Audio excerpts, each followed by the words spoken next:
When Michael Vick was born in the summer of 1980, he wasn't supposed to revolutionize the quarterback position. In fact, for most of his childhood, having food on the table wasn't even a guarantee. The Ridley Circle housing projects in Newport News, Virginia, have never been known to be a pipeline for success. The projects on the East End are best known for drugs, drive-bys, murders, and Michael Vick. That just goes to show that even the roughest of neighborhoods can produce something to be proud of. But we know the first thing you think when you hear Michael Vick's name is more than likely going to be, who could be proud of a man whose career was clouded in controversy from fighting dogs? This documentary is not to apologize for Michael Vick, nor is it to dwell on the terrible things that he took part in. This documentary is to tell the story of a boy from Newport News, Virginia. A boy who barely saw his parents because they worked nearly every hour of the day. A boy who went to bed not knowing if he would wake up to the sounds of gunshots in the night. This is a story you've heard 100 times before. The story of a young black kid who used sports as a way out. You see, Michael Vick's success was the product of a dream so many kids have today because of him. A dream that, through the course of time, has persisted for kids in projects all over the world. The dream of making it out of the life that so badly tried to pull them down. Mike Vick's early life was the life of a poor black kid who had the odds stacked against him. Parents never home, drugs and murder as accessible as fresh air. The world just was not fair. He spent most of his days with cousin, mentor, and former New Orleans Saints quarterback Aaron Brooks. They would spend their days at the local Boys and Girls Club, and according to Vick himself, going fishing even if the fish weren't biting. Michael's father, barely home because of his employment and the travel that it required, was how Michael learned the sport of football. At such a young age, his natural speed and talent earning him the nickname Bullet. Michael attended Homer L. Ferguson High School in Newport News, Virginia, where he impressed on the field from day one, including a game where, as a freshman, he threw for over 400 yards. Ferguson High closed down after Vick's freshman year, and he moved to Warwick High School down the road and started for his final 3 years. During his high school career, Vick lit up the stat book, with 6,500 all-purpose yards and 61 all-purpose touchdowns. Tommy Riemann, Vick's high school coach, was his mentor in choosing where to further his education and playing career. Between his SATs, high school accolades, and college offer, Michael narrowed his choices down to Syracuse and Virginia Tech. Hokies head coach Frank Beamer promised to redshirt Michael and to help him develop as a quarterback, and the school was close enough for his family to attend games. As a result, Vick signed with the Hokies, and as he left Newport News, he was no longer just a boy from Ridley Circle. He was the success story a community had so desperately been awaiting. And he didn't disappoint.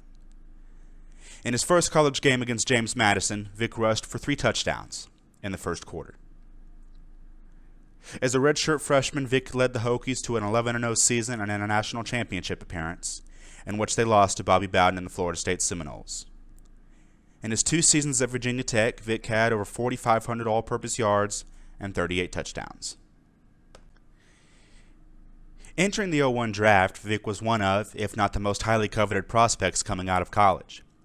His combine performance also helped his case, as he would go on to run the fastest 40 time for a quarterback. But for many NFL teams, his size and arm mechanics were reasons that he was not a win-win quarterback. And that was the reason a lot of teams did not want to take a risk on him come draft night. The first selection in the 2001 NFL Draft, the Atlanta Falcons select Michael Vick, quarterback, Virginia Tech. But the Atlanta Falcons were not fazed, as they would end up trading away their first and third round picks in the 02 draft, along with their number 5 spot in the 01 draft to take Vick with the first overall pick, making him the first African-American quarterback taken with the number 1 spot. But he was all too aware of his family back in the Ridley Circle projects. After Vick received the first of his numerous endorsements, he paid back his mom for all those days where she had to work 2 jobs with a brand new home in the upscale neighborhoods of Suffolk, Virginia. In his rookie year, Vick mostly rode the bench, appearing in 8 games but only starting 2. But in 2002, Vick started 15 out of 16 regular season games and was elected to his first Pro Bowl, propelling the Falcons to a playoff appearance and an upset over the Green Bay Packers, but would then lose to Donovan McNabb and the Philadelphia Eagles the following week. Missing most of the 2003 season with a broken leg, he returned in force in his most prolific season in 2004, leading the Falcons to an 11-5 record and an appearance in the conference championship, where they once again met the Philadelphia Eagles, and once again they lost. Following the 2004 season, he was named to a second Pro Bowl, and he went on to become the highest paid player in the league at that time when he and Atlanta agreed to a 9-year, $130 million contract extension. But the success was short-lived. Vick and the Falcons never reached the playoffs again due to injuries, lack of team help, and some off-the-field issues. Co-defendants Quannas Phillips and Pernell Peace confirmed many of the allegations in the federal indictment, saying that Michael Vick funded the dogfighting operation, provided money for gambling, was present at least 5 fights, and participated in the execution of dogs. In their statement of facts, it was acknowledged that this past April, Vick, Peace, and Phillips killed approximately 8 dogs who did not perform well in testing sessions by hanging and drowning them. There are additional details about those killings that were not mentioned in that document. In April of 2007, an investigation by the state of Virginia was opened into the Bad News Kennels dogfighting ring. Michael Vick was named in the investigation and proclaimed his innocence for 4 months before eventually pleading guilty to conspiracy and reached a plea agreement to serve 23 months in prison instead of what initially would have been 5 years, all but destroying any playing career he would have had left. The scandal was, obviously, a huge dent in Michael Vick's playing career, but also dealt a substantial blow to public perception of the National Football League and the Atlanta Falcons.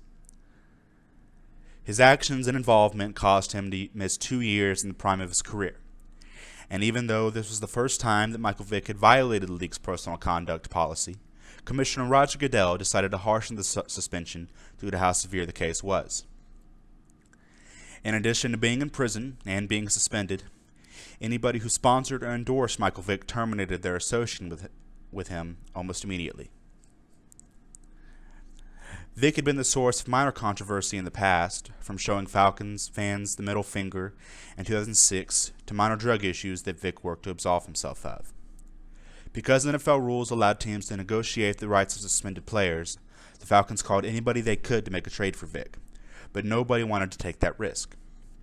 In July of 2009, after months of trying, the Atlanta Falcons released Michael Vick, making him an unrestricted free agent. In August of 2009, Vick received a call from Andy Reid and the Philadelphia Eagles, and went on to sign a 1-year contract on the suggestion from Eagles legend Donovan McNabb. Vick would then re-sign with the Eagles at the end of the season. After McNabb was traded to Washington in the 2010 offseason, and a game behind Kevin Kolb, Michael Vick found himself a starter in the NFL once again.